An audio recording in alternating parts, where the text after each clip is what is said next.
Abel Sanchez also trains Joe Joyce. What is your thoughts about Joe Joyce, and maybe the thoughts of him calling out Ortiz? Abel says it's already too soon, but just your overall thoughts of Joe Joyce. Well, there's something about him. Obviously, you look at him, you know, and you think this is just a big slow guy and all that, but no, he ain't missing nobody. Nobody's able to outquick him, outspeed him, and do all the things that you think you can do.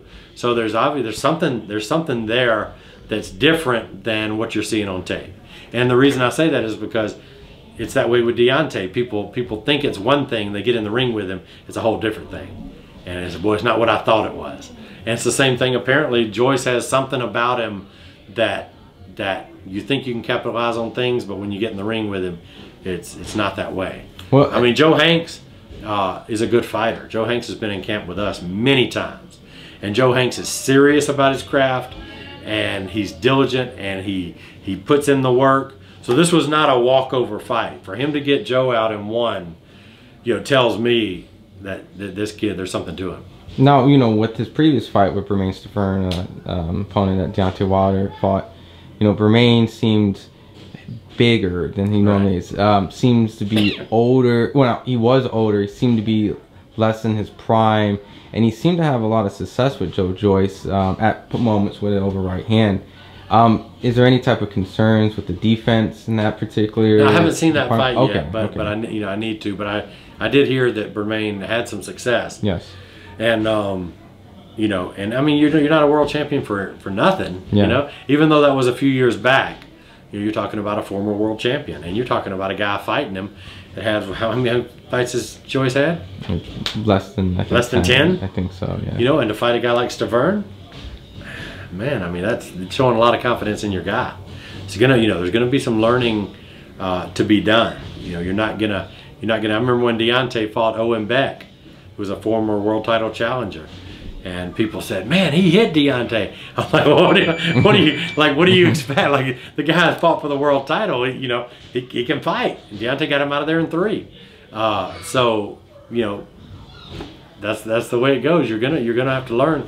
But I think that's very commendable for them to fight somebody of Stavern's caliber at that stage of the game. Is it too soon for Luis Ortiz? Abel said it. Want to get your thoughts?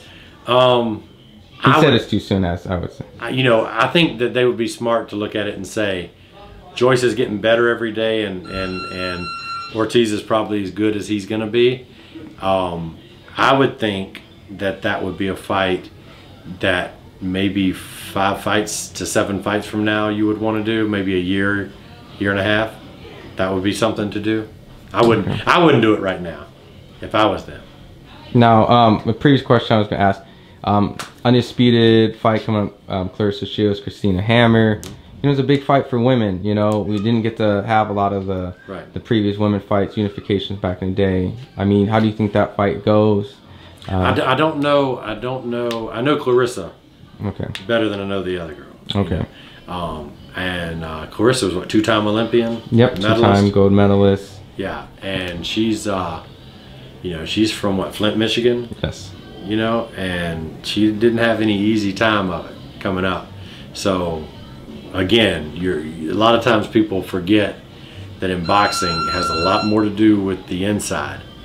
You know, there's something to be said for, again, that chip on your shoulder that we carry, and that Clarissa, I think, carries.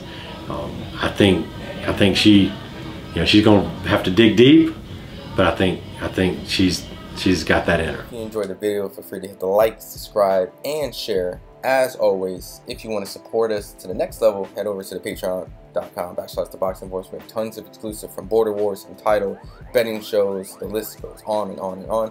But in addition to that, if you guys have questions for fighters, trainers, and promoters, this is where you can submit them. We will run out, get these questions answered, and put it back on the show just for you guys. Appreciate it. Peace.